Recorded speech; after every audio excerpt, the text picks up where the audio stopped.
नमस्कार दोस्तों, स्वागत है आपका दिशा स्टडी अड्डा के इस खास सेशन में। तो दोस्तों, आज हम बात करने जा रहे हैं डीएलएड थर्ड सेमेस्टर 2017 के प्रीवियस ईयर पेपर की, जिसका विषय है शैक्षिक मूल्यांकन, क्रियात्मक शोध एवं नवाचार। तो दोस्तों, आप लोग जानते हैं कि डीएलएड की तैयारी में प्रीवियस ईयर पेपर्स का बहुत ही खास महत्व होता है ना। तो इन पेपर से हमें न केवल परीक्षा की सही दिशा मिलती है, बल्कि यह भी समझ में आता है कि किस टॉपिक से कितने सवाल पूछे जाते हैं और उनका पैटर्न कैसा रहता है ना। तो इस वीडियो में क्या करेंगे, इस वीडियो में हम लोग 2017 के जो शैक्षिक मूल्यांकन, क्रियात्मक शोध एवं नवाचार पेपर आया था, उसका हम लोग विश्लेषण करेंगे हर एक सवाल का, और जानेंगे कि एग्ज़ाम में किस तरह से पूछ सकता है। जैसे मैं आपको बता चुका हूँ कि 2016 से लेकर 2024 के जितने भी पेपर्स हैं, मैं सारे पेपर्स कराऊंगा। तो बाकी और कुछ आपको पढ़ने की ज़रूरत ही नहीं है, इसी से पूरा पेपर फंस जाएगा। तो चलिए शुरू करते हैं। पहला क्वेश्चन है,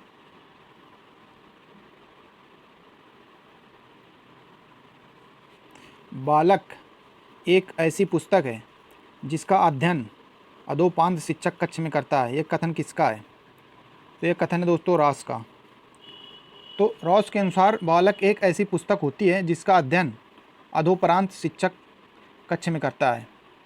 तो ये लोग आप लोग याद कर लेना,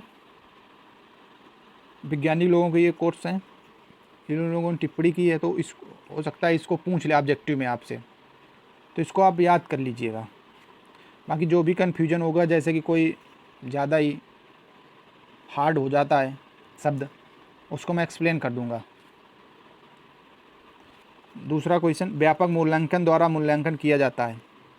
तो व्यापक मूल्यांकन द्वारा व्यक्तित्व के सभी पक्षों का मूल्यांकन किया जाता है। नेक्स्ट क्वेश्चन, मूल्यांकन का संज्ञानात्मक पक्ष संबंधित है। तो यह संबंधित है सभी से, ज्ञान से भी, बोध से भी, अनुप्रयोग से भी। सतत मूल्यांकन कहलाता है। तो इसका राइट आंसर होगा दोस्तों ऑप्शन डी, उपर्युक्त सभी। यानी कि सतत मूल्यांकन होता है दोस्तों सत्र के अंत में किया जाने वाला मूल्यांकन, सत्र के मध्य में किया जाने वाला मूल्यांकन, और नित्य प्रति किया जाने वाला मूल्यांकन, डेली मतलब या हफ्ते में। नेक्स्ट क्वेश्चन, यह कथन कि मूल्यांकन वह प्रक्रिया है जिसके द्वारा शिक्षक एवं छात्र यह निर्णय करते हैं कि शिक्षण लक्ष्यों को प्राप्त किया जा रहा है या नहीं। तो यह कथन है दोस्तों, यह कथन है ग्रीन का, लेकिन इसमें ये दिया हुआ है तो इसको आप कट कर देंगे। तो इसका राइट आंसर हो जाएगा ऑप्शन सी, ग्रीन का। तो ग्रीन के अनुसार मूल्यांकन वह प्रक्रिया है जिसके द्वारा शिक्षक एवं छात्र ये निर्णय करते हैं कि शिक्षण लक्ष्यों को प्राप्त किया जा रहा है या नहीं। नेक्स्ट क्वेश्चन, विज्ञान, भूगोल तथा कृषि विषय होते हैं। तो दोस्तों, जो विज्ञान और भूगोल तथा कृषि जो होते हैं वो सैद्धांतिक तथा प्रायोगिक मूल्यांकन वाले होते हैं। तो इसका राइट आंसर हो जाएगा ऑप्शन बी। यहाँ पे भी गलत दिया हुआ है ऑप्शन, दोस्तों बुक में दिया हुआ है ये, तो ये सब चीज़ें मैं आपको क्लियर कर दूंगा, तो आप कंफ्यूज मत होइएगा। तो विज्ञान, भूगोल तथा कृषि विषय होते हैं सैद्धांतिक तथा प्रायोगिक मूल्यांकन वाले। तो इसका राइट आंसर हो जाएगा ऑप्शन बी। नेक्स्ट क्वेश्चन दोस्तों, 7वां नंबर। तो उत्तम परीक्षण की विशेषता है।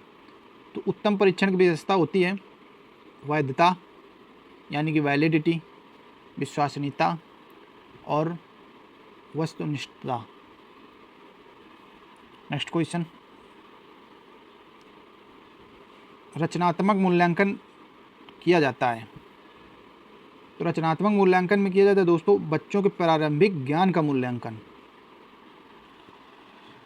नेक्स्ट क्वेश्चन, भावात्मक पक्ष कहलाता है। तो इसका राइट आंसर हो जाएगा ऑप्शन डी। तो भावात्मक पक्ष क्या होता है? भावात्मक पक्ष होता है दोस्तों बच्चों की रुचियों यानी इंटरेस्ट से संबंधित मूल्यांकन का पक्ष, और बच्चों की संवेगों से संबंधित मूल्यांकन का पक्ष, यानी कि इमोशन से संबंधित। बच्चों की मनोवृत्तियों से संबंधित मूल्यांकन का पक्ष। तो दोस्तों भावात्मक पक्ष में क्या होता है कि मान लीजिए कोई विद्यार्थी है तो उसको क्लास में गया है तो उसको किस विषय में या किस गतिविधि में ज़्यादा आनंद आता है ना, तो ये भावात्मक पक्ष को दिखाता है। तो वहाँ पे टीचर को ध्यान देना पड़ता है प्रत्येक बच्चे पर, और उसका दृष्टिकोण किस तरह का है, मतलब एटीट्यूड, बच्चे का पढ़ाई या शिक्षक या सोसाइटी या मतलब किसी भी कार्य को करने में मतलब वो किस तरह का दृष्टिकोण रखता है, सकारात्मक रखता है या नकारात्मक रखता है। तो ये चीज़ें हो जाती हैं, जैसे कि वैल्यूज़ मतलब मनोवृत्तियाँ, जैसे ईमानदारी, किसी की हेल्प करना या डिसिप्लिन, और पर्सनालिटी एंड करेक्टर, मतलब शिक्षा का उद्देश्य केवल ज्ञान देना नहीं होता है दोस्तों, बल्कि अच्छे संस्कार और चरित्र का निर्माण भी किया जाता है। अब वो अध्यापक और फैमिली दोनों मिलकर करते हैं, है ना। तो ये चीज़ें ध्यान रखा जाता है इसमें। नेक्स्ट क्वेश्चन, ब्लूप्रिंट का संबंध है। तो ब्लूप्रिंट का संबंध है दोस्तों प्रश्न पत्र निर्माण से। तो दोस्तों चलिए हम लोग समझ लेते हैं कि ब्लूप्रिंट क्या है। मतलब ये तो आपने ऑब्जेक्टिव है कि ब्लूप्रिंट का संबंध है, तो ये आपने समझ लिया कि प्रश्न पत्र निर्माण से। मान लीजिए लॉन्ग में आ गया, आपको लिखना है कि इसके बारे में हम क्या लिखें। तो दोस्तों ब्लूप्रिंट देखो क्या होता है, ब्लूप्रिंट प्रश्न पत्र बनाने से पहले की योजना होती है, ठीक है, जिसमें यह तय किया जाता है कि किस अध्याय से कितने प्रश्न आएंगे और उनका स्तर क्या रहेगा, है ना। और ब्लूप्रिंट दोस्तों यह भी सुनिश्चित करता है कि प्रश्न पत्र में ब्लूप्रिंट यह भी सुनिश्चित करता है कि प्रश्न पत्र में ज्ञानात्मक, कॉग्निटिव और भावात्मक यानी अफेक्टिव और क्रियात्मक यानी साइकोमोटर उद्देश्यों को किस अनुपात में मिलाना है, ठीक है। और दोस्तों यह भी होता है कि पाठ्यक्रम के कौन कौन से हिस्से से प्रश्न लिए जाएंगे और किस प्रकार के होंगे। इससे क्या होता है कि इससे पूरा पाठ्यक्रम सही तरह से कवर हो जाता है। और ब्लूप्रिंट से यह भी तय किया जाता है कि प्रश्न ऑब्जेक्टिव होंगे, शॉर्ट आंसर होंगे या लॉन्ग आंसर होंगे, यानी किस अनुपात में होंगे, ये कितने कितने क्वेश्चंस रखने हैं। अब जैसे ये है आपको, तो इसमें कितने ऑब्जेक्टिव होंगे, कितने शॉर्ट आंसर होंगे और कितने लॉन्ग आंसर होंगे। हर एग्ज़ाम में ऐसे ही होता है। तो आप जो मैंने बताया आसान भाषा में समझा दिए, तो आप लोग लिख सकते हो आराम से। चलिए नेक्स्ट क्वेश्चन, उपचारात्मक शिक्षण संबंधित है। तो ये संबंधित दोस्तों बच्चों की त्रुटियों को दूर करने से। नेक्स्ट क्वेश्चन, रॉस का कथन है। तो इसमें से रॉस का कथन है दोस्तों ऑप्शन बी, बचाव निदान का उच्चतम स्तर है। तो ये कथन है दोस्तों रॉस का।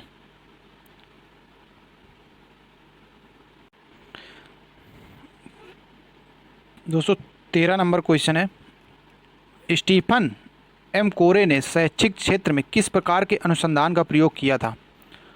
तो ये किया दोस्तों क्रियात्मक शोध का।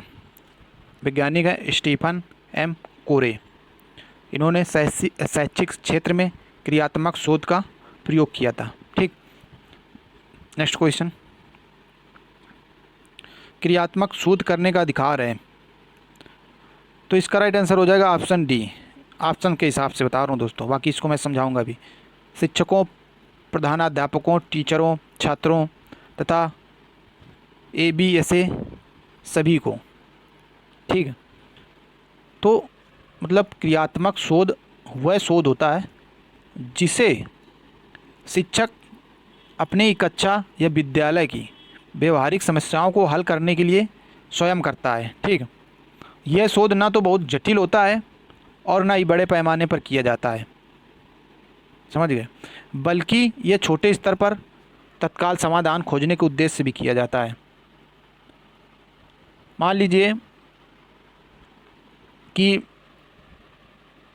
तुम टीचर हो, मान लीजिए आप लोग टीचर हो, ठीक है। तो इसमें क्या है, मान लीजिए आप गणित पढ़ा रहे हो, आधे बच्चों को समझ में नहीं आ रहा है कोई क्वेश्चंस, तो इसमें क्या करोगे आप, इसमें आप अपना सीधा साधा मतलब है कि मास्टर जी का जो होता है अपना जुगाड़ होता है, अपना जुगाड़ वाले रिसर्च जो भी वो अपने हिसाब से बनाए, या खेल खेल में सिखाएं या कोई ग्रुप में सिखाएं या ऑडियो विजुअल वगैरह करके। तो ये सारी चीज़ें टीचर कराता है। तो इसका मुख्य उद्देश्य होता है कि स्टूडेंट को सिखाना, आप किसी भी तरह से सिखाओ। नेक्स्ट क्वेश्चन, क्रियात्मक शोध में शोधकर्ता होता है, तो इसका आंसर हो जाएगा सी, उत्पादक एवं उपभोक्ता दोनों, यानी टीचर और स्टूडेंट दोनों सीखते हैं।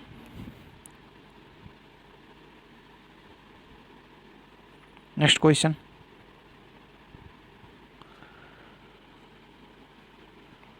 चलिए 16 नंबर अति लघु उत्तरीय आ गए, 60 आंसर। 16 नंबर, नवाचार से आप क्या समझते हैं? तो नवाचार विचारों का व्यवहारिक कार्यान्वयन होता है जिसके परिणाम स्वरूप नई वस्तुओं या सेवाओं की शुरुआत होती है या वस्तुओं या सेवाओं की पेशकश में सुधार होता है। तो चलिए मैं नवाचार के बारे में आपको विस्तार से समझा दे रहा हूँ ताकि आप आसानी से लिख सकें। लॉन्ग में या शॉर्ट में कैसा भी आ जाए आप लोग लिख लेंगे। तो इसको नवाचार यानी इनोवेशन, सरल भाषा में नवाचार मतलब पढ़ने के पुराने तरीके छोड़कर नए और क्रिएटिव तरीके अपनाना, यानी कि जैसे नया तरीका अपनाना। जब मान लीजिए मास्टर जी पढ़ाने का तरीका बदल दें, ठीक है, ताकि बच्चों को आसानी से समझ आ जाए। मान लीजिए आप रट्टा मरवा रहे हैं, आप बोर्ड में लिखे ही जा रहे हैं, आपको फ़र्क ही नहीं पड़ रहा है स्टूडेंट को समझ में आ रहा है कि नहीं आ रहा है। तो सिर्फ ब्लैक बोर्ड पे लिखने की बजाय यदि आप चित्र, कहानी या वीडियो दिखाकर बच्चों को समझाएंगे तो वो आसानी से समझ आ जाएगा, ठीक है। और यदि अगर बच्चा पढ़ाई में रुचि ना ले रहा हो, भाई जब उसको कोई चीज़ समझ में नहीं आ रही तो कैसे रुचि लेगा? तो ये सारी चीज़ें आपको ध्यान देनी है क्लास में। तो नए तरीके से पढ़ाने की कोशिश करना, नई इनोवेशन की खोज करना कि हम बच्चे को किस प्रकार समझा सकते हैं। अब आजकल मान लो बच्चे मोबाइल या इंटरनेट, मोबाइल से ज़्यादा सीखते हैं, तो आप लोग उनको क्लास में, अब तो मान लो स्मार्ट क्लासें हो गई हैं, तो उस माध्यम से आप लोग सिखा सकते हैं।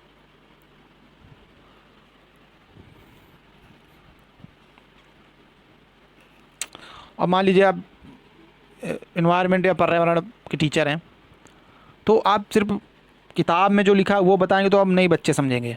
तो उसमें क्या करना है, आपको कभी बाहर ले जाके बगीचे या खेत में जो भी आप चीज़ें दिखा सकें वास्तविक, वो दिखाइए। इससे क्या है, बच्चे आसानी से सीख जाएंगे।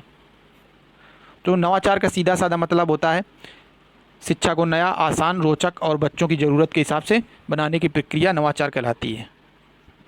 नेक्स्ट क्वेश्चन,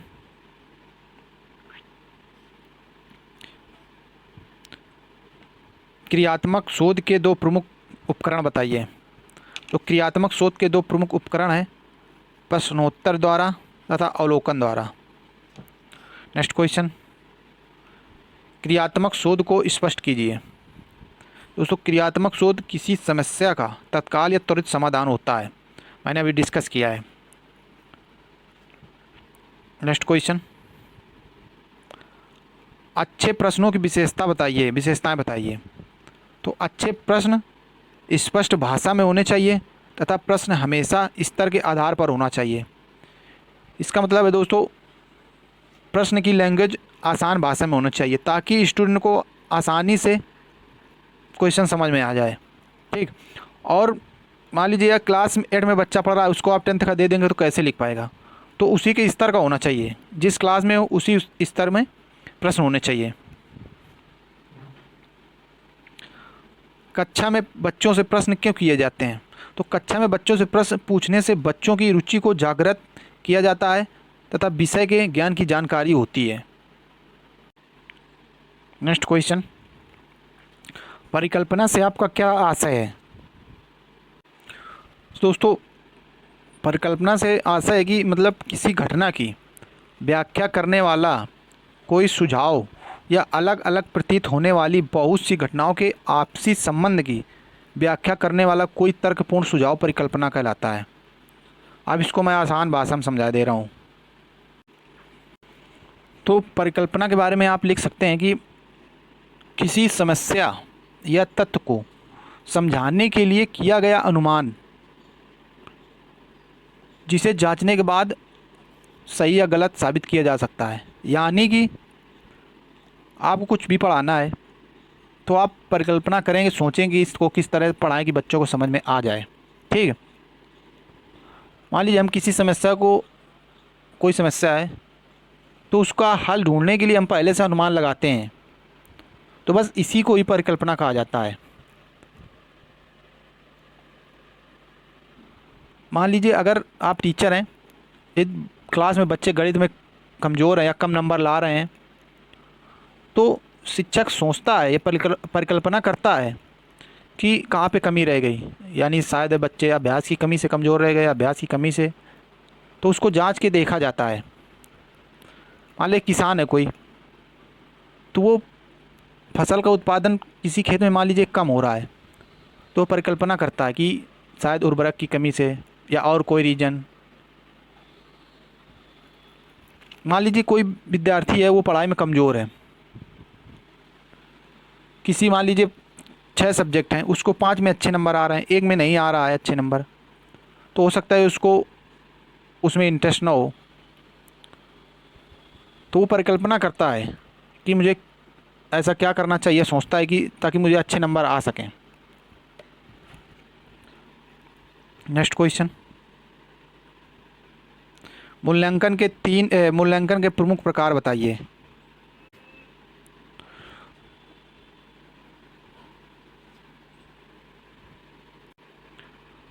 तो मूल्यांकन के प्रमुख प्रकार हैं दोस्तों, मूल्यांकन के 3 प्रकार होते हैं। होने तो बहुत सारे होते हैं, लेकिन इसमें 3 दिया हुआ है, तो हम लोग समझेंगे इन तीनों के प्रकार के बारे में। तो पहला है निर्माणात्मक मूल्यांकन, दूसरा योगात्मक मूल्यांकन, तीसरा है नैदानिक मूल्यांकन। तो चलिए हम लोग निर्माणात्मक मूल्यांकन के बारे में समझेंगे। तो निर्माणात्मक मूल्यांकन दोस्तों, यानी कि पढ़ाई के बीच बीच में किया गया मूल्यांकन, जिसका मकसद होता है कि बच्चों की कमजोरियों को पहचान कर सुधार करना, ना कि उनको सिर्फ अच्छे नंबर दे देना। तो मान लीजिए कैसे टीचर कैसे करता है, निर्माणात्मक मूल्यांकन कैसे करता है। तो ये शिक्षक पढ़ाई के दौरान ही बच्चों का मूल्यांकन कर लेते हैं, ताकि ये पता चले कि बच्चा कितना समझ रहा है या उसको कहाँ दिक्कत हो रही है। तो ये लिख सकते हो आप उसमें, निर्माणात्मक मूल्यांकन में। और योगात्मक मूल्यांकन की बात करें अगर, कि योगात्मक मूल्यांकन क्या होता है, ये कब किया जाता है। देखो दोस्तों, डीएलएड में क्या है कि जो शैक्षिक मूल्यांकन क्रियात्मक शोध है, तो इसमें शिक्षक और छात्र के बीच में ये सारी चीज़ें हैं, बस उन्हीं को घुमा फिरा कर इधर उधर पूछा जाता है। तो उसको आप यदि आसान भाषा में, सरल भाषा में समझ गए, तो फिर आपको किसी भी सेमेस्टर में दिक्कत नहीं होने वाली है। तो योगात्मक मूल्यांकन दोस्तों पाठ्यक्रम के अंत में किया गया मूल्यांकन, ठीक, जिसमें अंक या ग्रेड देकर यह तय किया जाता है कि बच्चा कितना सीख पाया है। यानी इसको आप इससे कर सकते हैं कि एनुअल एग्ज़ाम ले सकते हैं, जैसे सेमेस्टर परीक्षा हो गई, बोर्ड परीक्षा हो गई, यूनिट टेस्ट के बाद दी जाने वाली ग्रेडिंग। तो ये योगात्मक मूल्यांकन हो गया, यानी पाठ्यक्रम के अंत में किया गया मूल्यांकन योगात्मक मूल्यांकन कहलाता है, ठीक। और निर्माणात्मक मूल्यांकन ये क्लास के मध्य में, यानी क्लास कंटिन्यू है उसी में टीचर ने कर लिया निर्माणात्मक मूल्यांकन।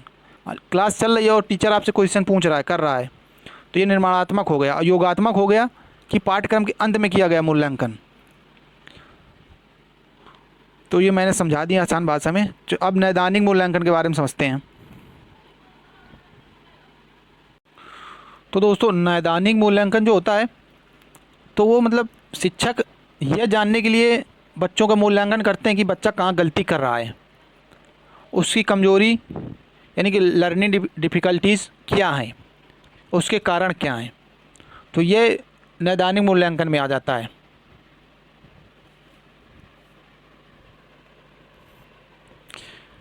नेक्स्ट क्वेश्चन, व्यापक मूल्यांकन की आवश्यकता बताइए। 23 नंबर क्वेश्चन। तो व्यापक मूल्यांकन की आवश्यकता बालक के अधिगम को यानी लर्निंग को प्रभावित करने वाले प्रत्येक कारक के मूल्यांकन के लिए किया जाता है। नेक्स्ट क्वेश्चन,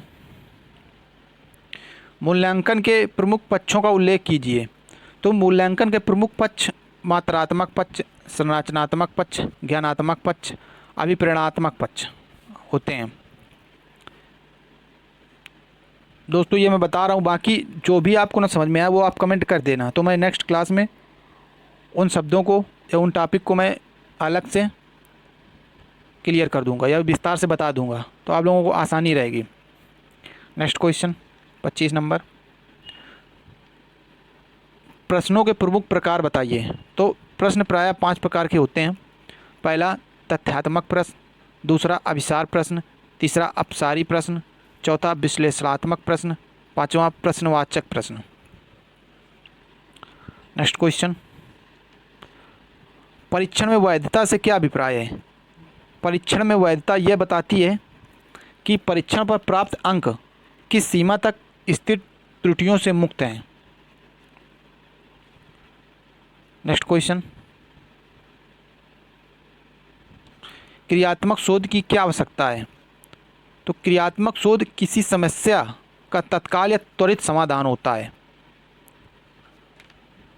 नेक्स्ट क्वेश्चन, देखो सारे वही क्वेश्चन रिपीट हो रहे हैं दोस्तों, बस लैंग्वेज चेंज हो जा रही है। यदि इनको आपने आसान भाषा में समझ लिया तो फिर कैसा भी क्वेश्चन आए आप लोग आराम से लिख दोगे और अच्छे नंबरों से पास होगे। नेक्स्ट क्वेश्चन 28 नंबर, मूल्यांकन से आपका क्या अभिप्राय है। तो मतलब छात्रों के व्यवहार में विद्यालय द्वारा लाए गए परिवर्तनों के विषय में प्रमाणों के संकलन और उसकी व्याख्या करने की प्रक्रिया ही मूल्यांकन कहलाती है। शैक्षिक मापन किसे कहते हैं। Next question,